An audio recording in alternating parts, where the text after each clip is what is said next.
We'll go ahead and take your questions as soon as we get them mic'd up. And I just want to, one small note, you can live stream this if you want to for your stations or whatever, because I know we're close to the late night hour. So thank you. And we're ready to go.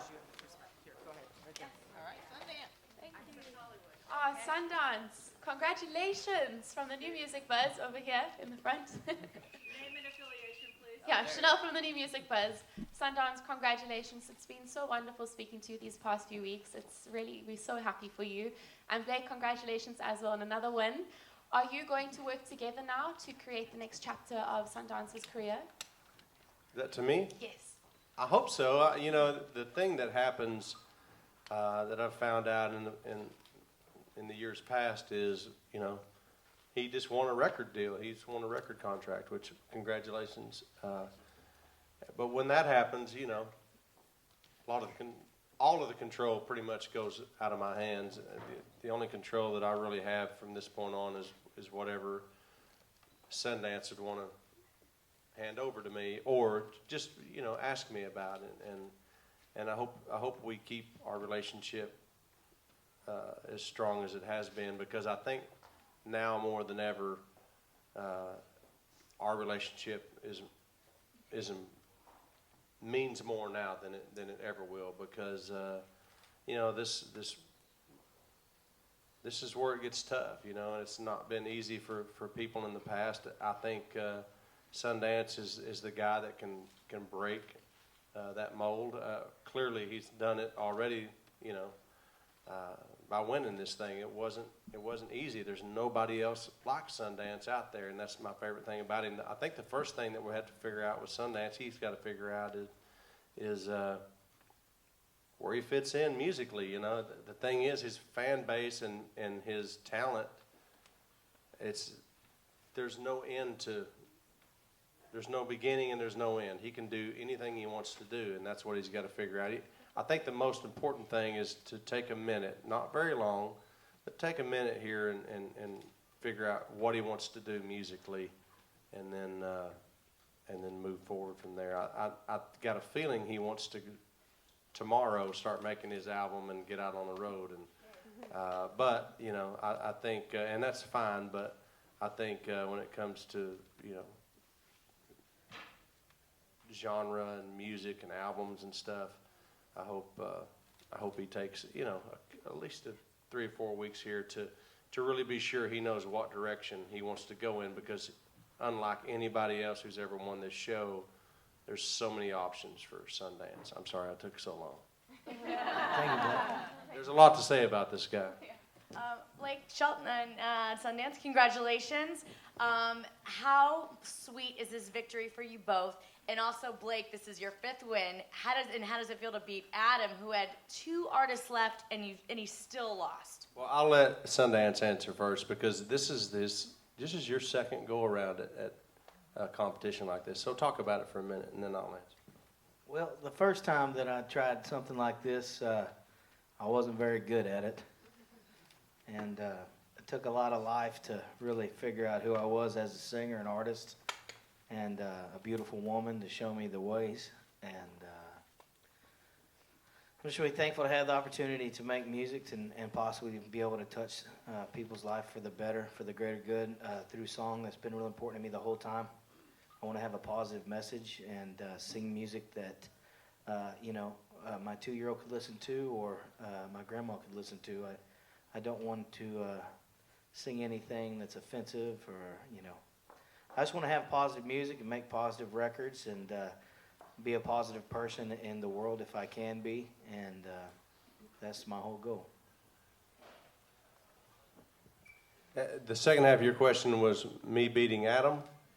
Because that's how I heard it. When he had 2 artists left and still lost. Yeah, well, Adam, this is what makes this show worth it for me.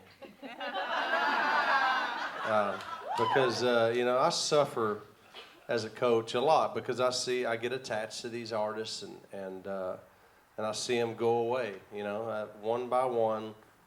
Whether I'm sitting here with Sundance or not, I see most of my team go away every season. Every coach does, you know. It's just part of it, and it's hard.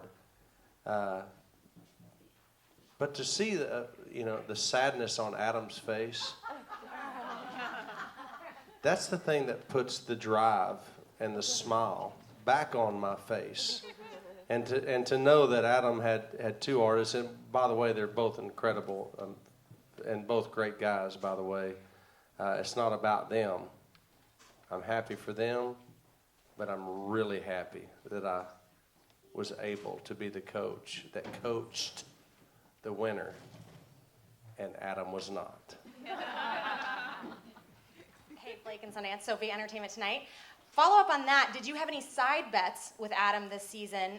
And on a more serious note, Sundance, I want to know about the reaction from your wife and your children and your family.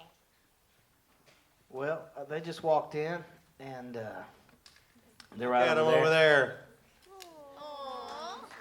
The heads. The heads. The heads. If nothing else works out, we're going to have a TV show where they come and film our chickens and me doing nothing all day. But really what makes me special is to have the opportunity to show my children that, it's not impossible to chase your dreams. And if you work really hard, you might get lucky sometimes. And that has been my important piece of advice to them this whole time. And just to be able to go through with it and actually win. Winning really doesn't mean as much to me as the lesson I'm able to provide to my family and children. And it's awesome. Hey guys. What was the other part of that? I did. Actually, before the show started, and he'll be talking about this, I'm sure. Adam wanted to bet. He may not like this, but I guess I've already started talking about it. He thought that Sundance had a good shot to win too, based on iTunes, and I was afraid that maybe iTunes is going to mislead us, and I didn't know. Anyway, we had a $1,000 bet that Sundance would win, and I took it because I thought maybe that's good karma for me. If I bet $1,000, and by the way, so I owe him $1,000, and I also have to say the word caramel, butterscotch. Wait a minute, butterscotch something in the battle rounds of next season. I have to work that into my critique of whoever wins. I didn't care at the point. I thought, you know what? I'll pay $1,000 any second of the day to see this guy get in the winner's circle. So that's what happened. So if you won 1,000, do we split it 500, 500? I lost 1,000. Oh, you did? I lost 1,000, yeah, because I thought if I bet on you, it would hex me. See what I'm saying? Yeah. It's a weird strategy. I know. 5 times it's worked now. Hey guys, this is Justine from Fabulous TV. First of all, I want to say congratulations. And this question's for you, Blake. What makes Sundance different than anybody that you've ever coached before? You know, I don't think I've ever had it.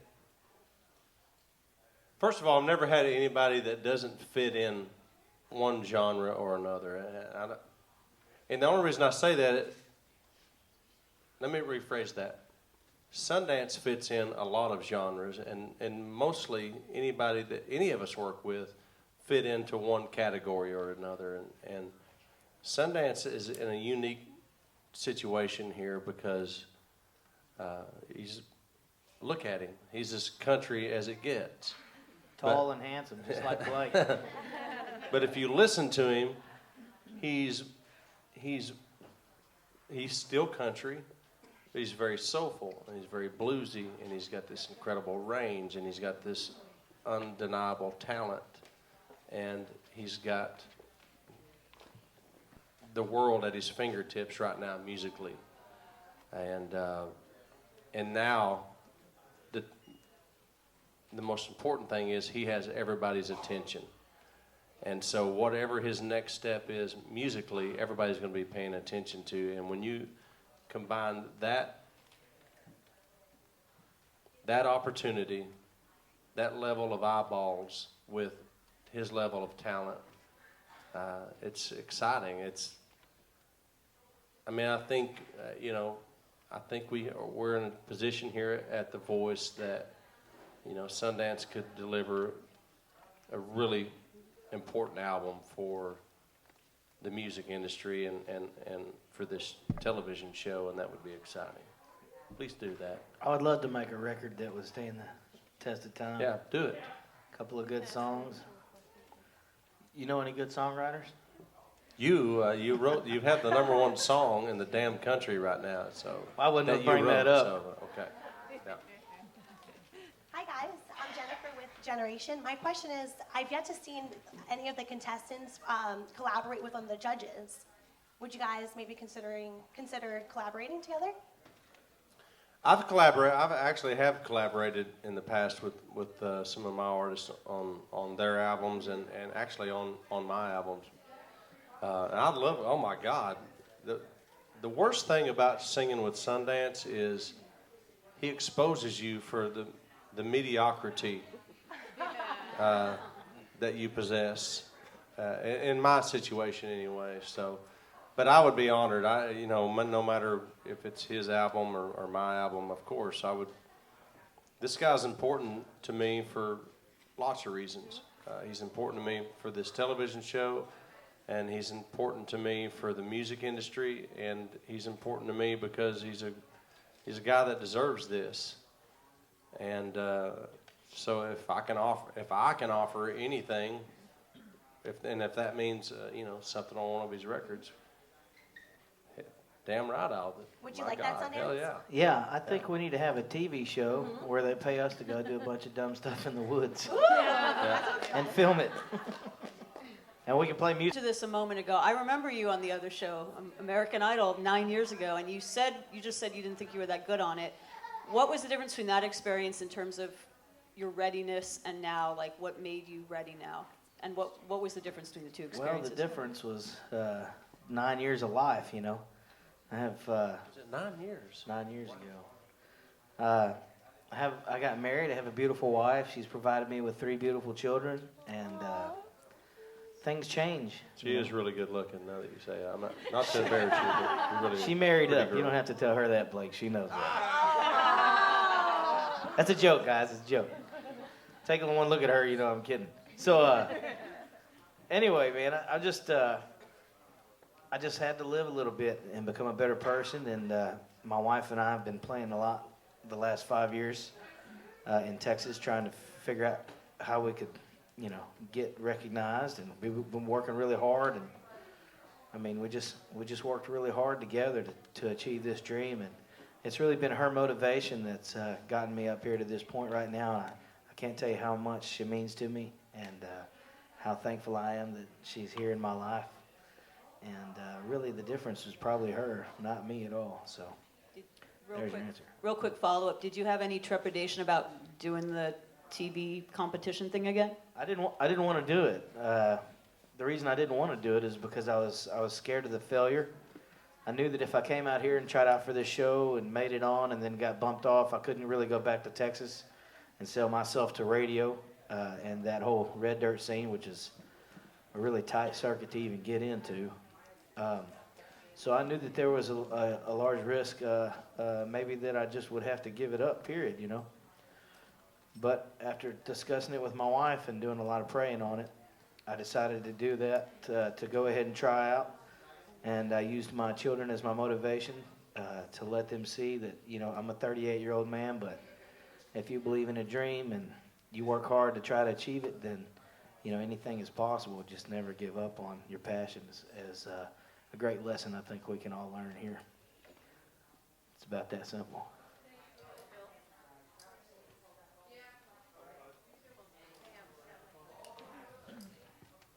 Sundance over here. Could you talk a little bit more about that, getting the victory now rather than maybe a decade ago, and if it means something different? Well, I wasn't ready for this 10 years ago, and I know that now. looking back, I thought I was some kind of hot shot, that I should have won everything, you know. But at this point, I've learned to be quiet and listen to what's going on, and try to learn from everybody around me, rather than walking into the room and thinking that I have all the answers and look at me, that whole kind of thing. And just a quick follow-up. Blake talked about thinking a bit about what kind of album, but do you have any thoughts? You talked about it would be for everybody, but any thoughts musically? You know, we have a hard time figuring out what we are as a record and musically, period. I like so many different things. So we had to create a genre back in Texas to be able to sell our records and get on the chart and be recognized by those folks. And we call it Soul Country. That's the name of the record that I have out right now. We just released before we came onto the show. It's got a bunch of wonderful songs on it, and Darling Don't Go is one of them that was nominated for Song of the Year back in Texas. Yeah, so I know what I want it to sound like, and I know how to make it sound that way. As far as what people call it when they hear it, I'm just going to have to leave that up for your interpretation, and hopefully you can receive my music well in your heart, and it can make a difference. That's the most important thing to me.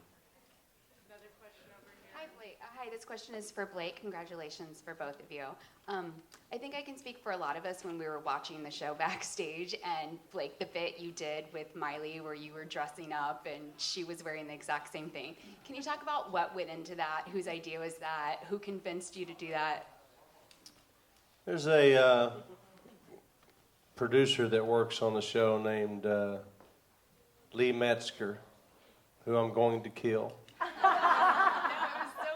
who over the years has had me doing everything from dancing to the Footloose soundtrack to wearing Miley's clothes and all these things that, he's always like, it's going to be so funny.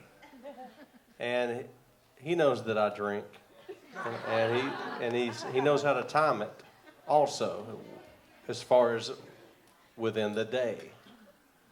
And so I agreed to a lot of stuff at the end of the day. And I do a lot of stuff at the end of the day here.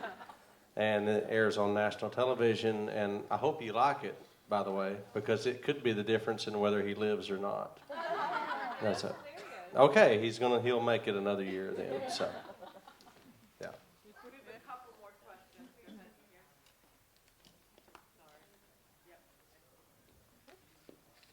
Hi, Evelyn Lorena from New Music Buzz.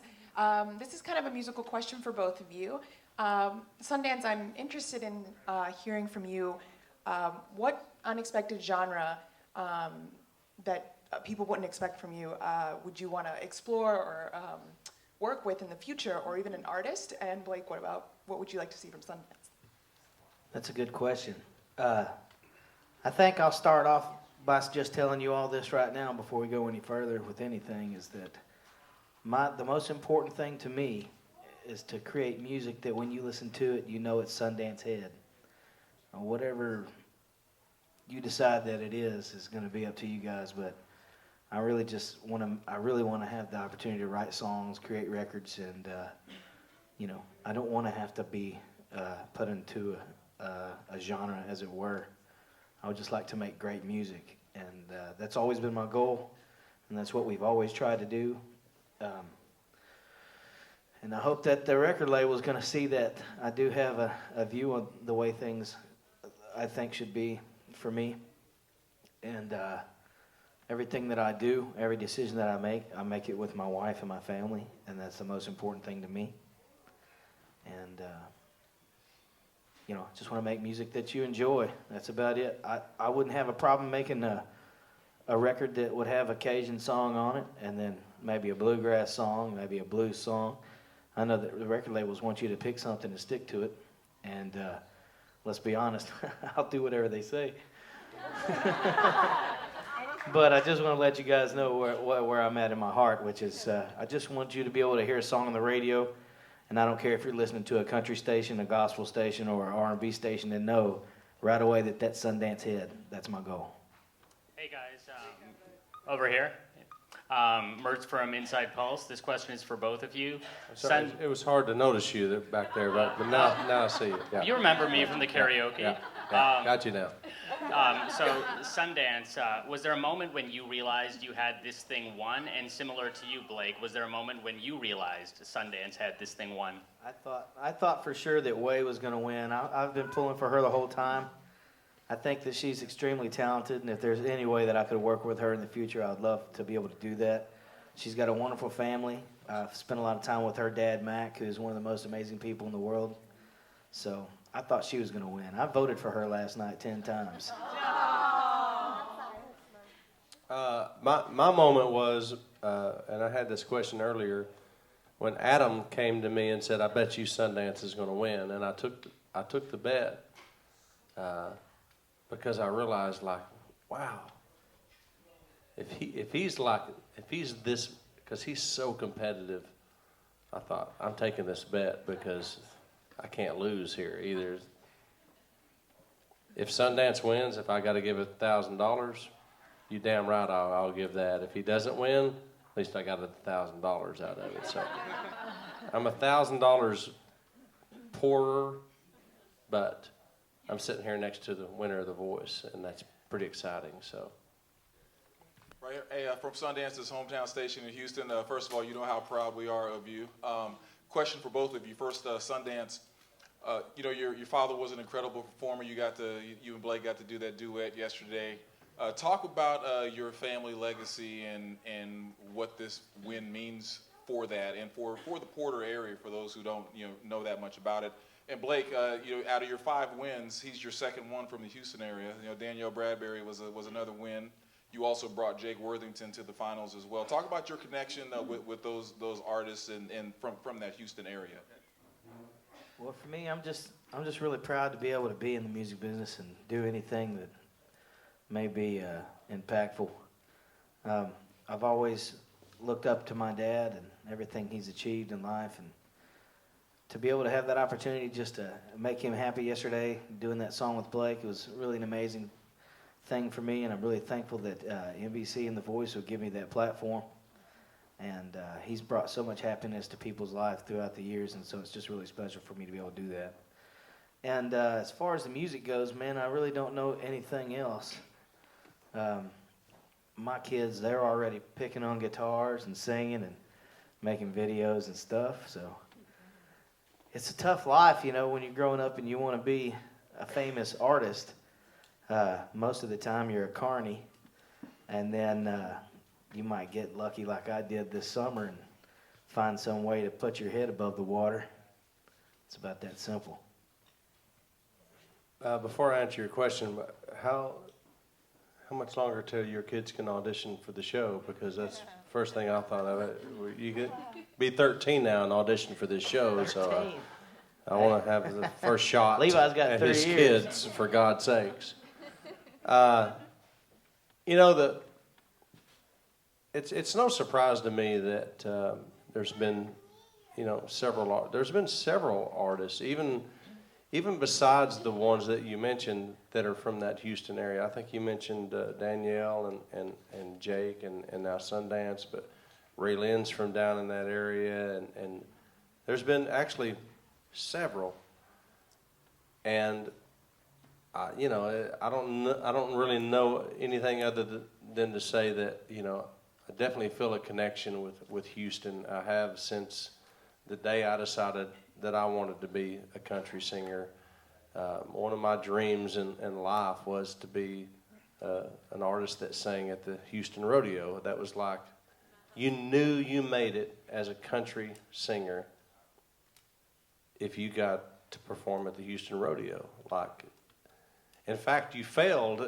Somehow in my mind it was like, well, he's never played the Houston Rodeo, so in my mind that's that big of a deal. So I have just felt such a kinship and just such a bond and connection with that Houston area and with the fans down there, and it just has been such a major part of my heart and my career too, and touring with George Strait.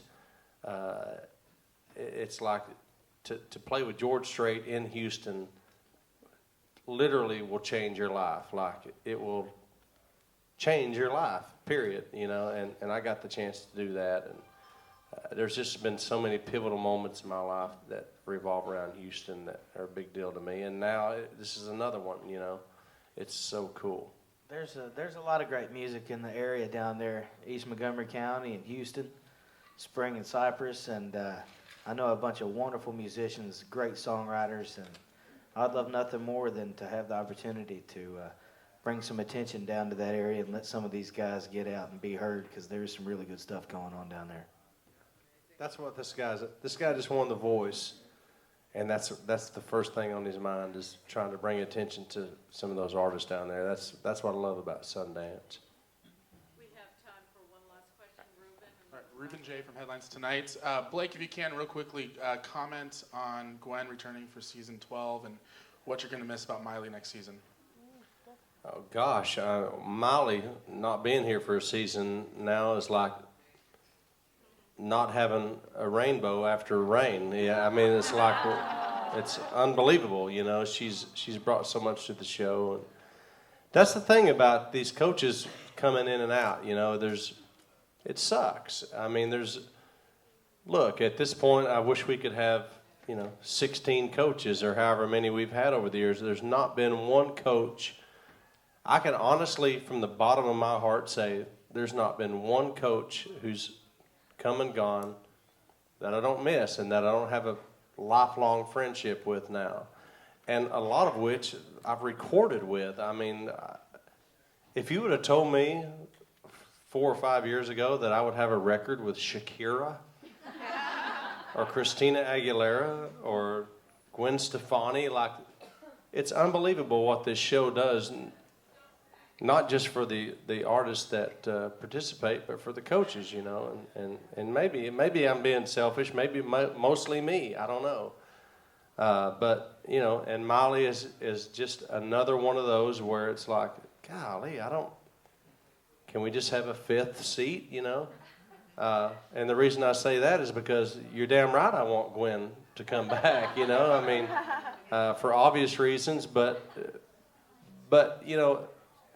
as far as Gwen as a coach, I think that's what I need to bring the most attention to.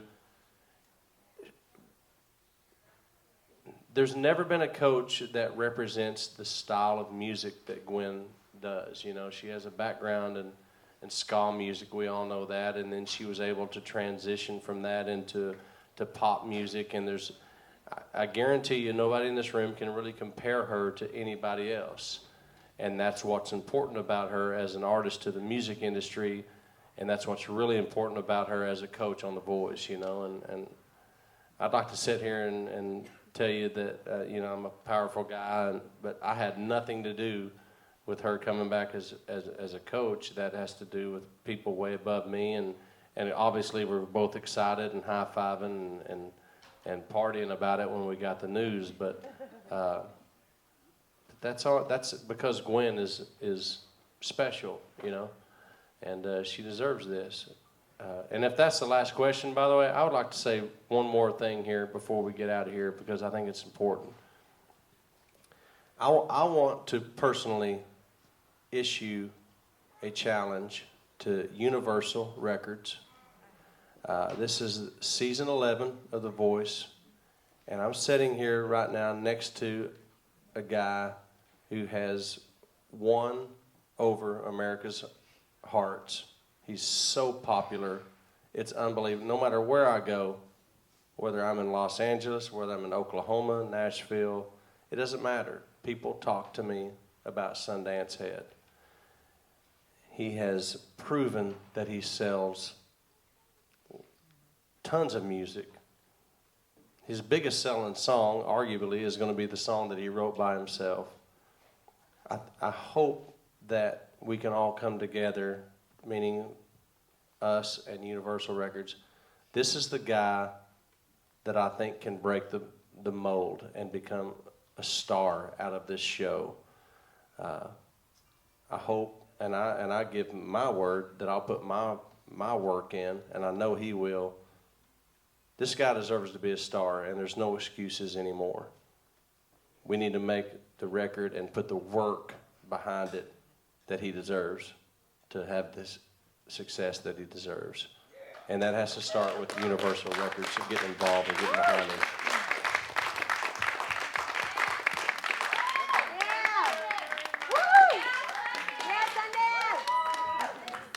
Thank you very much, and thank you for supporting us all season long. Sundance is off on a long media tour, so good luck to him.